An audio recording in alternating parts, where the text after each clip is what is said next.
Hello বন্ধুরা, আজকে আমি আবার এসে গেছি একটা নতুন রেসিপি নিয়ে তোমাদের মাঝে। আজকে আমি তোমাদেরকে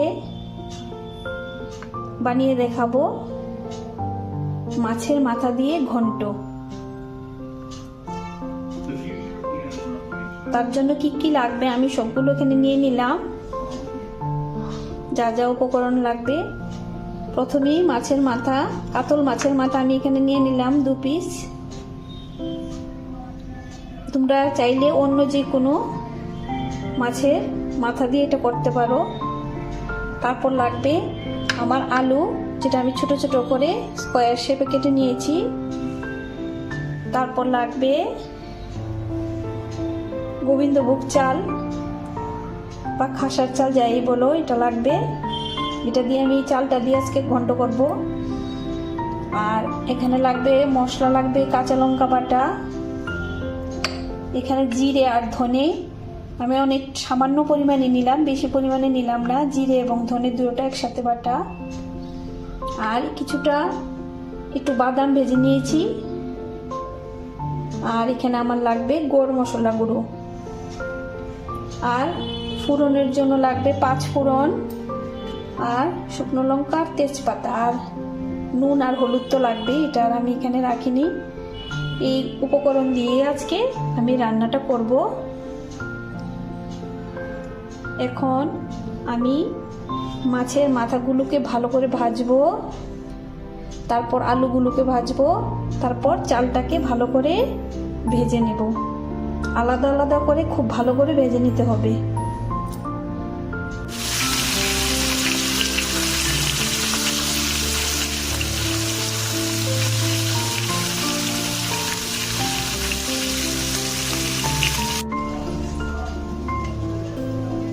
দেখো বন্ধুরা, আমি এখন মাছের মাথা, আলু এবং চালটাকে খুব ভালো করে ভেজে নিয়েছি নুন আর হলুদ দিয়ে। মাছের মাথাটা খুব ভালো করে ভাজতে হবে এবং চালটাও, তাহলেই ঘন্টটা খেতে ভালো হবে। এখন আমি রান্নাটা করে পেয়েছি, বাকি রান্নাটা।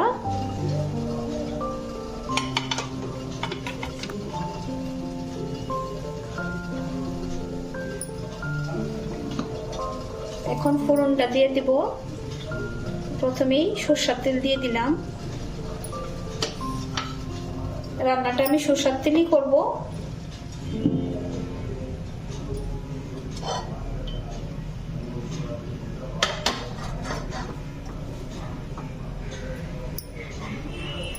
তেলটা আমার গরম হয়ে গেছে, এখন শুকনো লঙ্কা দিয়ে দেব।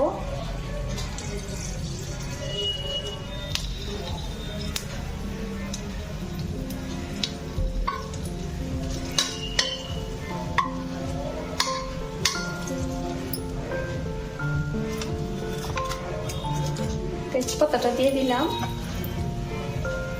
আর 5 ফোড়ন দিয়ে দিলাম। তোমরা এখানে চাইলে জিরা ফোড়নও দিতে পারো, জিরা ফোড়নও ভালো হবে খেতে। আমি আজকে 5 ফোড়ন দিয়ে করছি।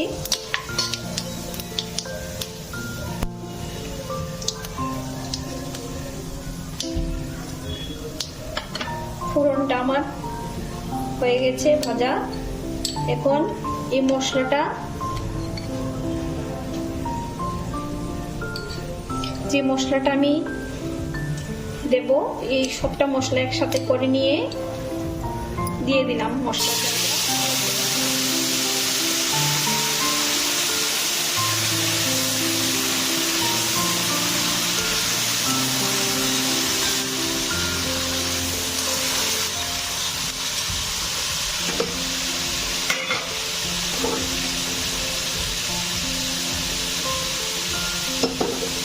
এখানে আমি একটু শুকনো লঙ্কা, কাশ্মীরি লাল লঙ্কার গুঁড়ো এড করেছি, যেটা আমি প্রথমে বলতে ভুলে গেছি তোমাদেরকে। এখন এটা মশলার সাথে একসাথে গুলে দিয়ে দিলাম। এখন মশলাটা ভালো করে কষিয়ে নেব।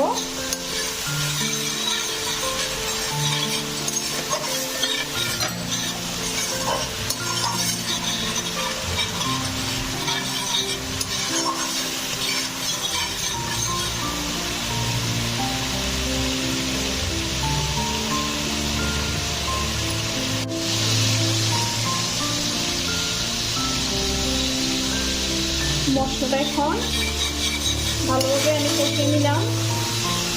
এখন প্রথমে আলু,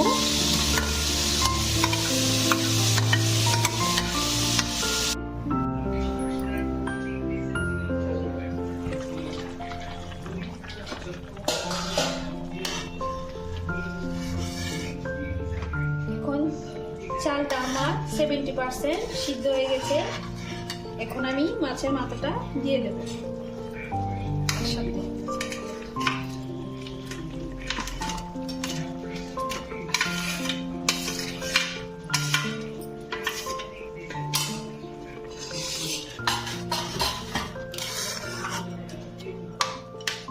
মাছের মাথাটা দিয়ে আবার একটু ঢাকা দিয়ে দেব।